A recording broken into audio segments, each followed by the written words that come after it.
ceased. The old man was dead. I removed the bed and examined the corpse. Yes, he was stone dead. I placed my hand upon the heart and held it there many minutes. There was no pulsation. He was stone dead. His eye would trouble me no more. If still you think me mad, you will think so no longer when I describe the wise precautions I took for the concealment of the body. The night waned, and I worked hastily, but in silence.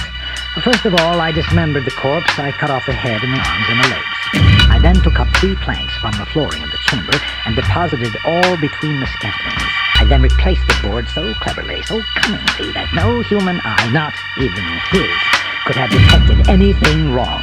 There was nothing to wash out, no stain of any kind, no blood spot whatever. I had been too wary for that. A tub had caught all. When I had made an end of these labors, it was 4 o'clock, still dark as midnight. As the bell sounded the hour, there came a knocking at the street door. I went down to open it with a light heart, for what had I now to fear? There entered 3 men, who introduced themselves with perfect suavity as officers of the police. A shriek had been heard by a neighbor during the night. Suspicion of foul play had been aroused. Information had been lodged at the police office, and they, the officers, had been deputed to search the premises. I smiled, for what had I to fear? I bade the gentleman welcome. The shriek, I said, was my own in a dream. The old man I mentioned was absent in the country. I took my visitors all over the house. I bade them search well. I led them at length to his chamber. I showed them his treasures, secure, undisturbed. In the enthusiasm of my confidence, I brought chairs into the room and desired them here to rest from their fatigues, while I myself, in the wild audacity of my perfect triumph, placed my own seat upon the very spot beneath which reposed the corpse of the victim. The officers were satisfied. My manner had convinced them. I was singularly at ease. They sat, and while I answered cheerily, they chatted familiar things. But ere long, I felt myself getting pale and wished them gone. My head ached, and I fancied a ringing in my ears. But still they sat and still chatted.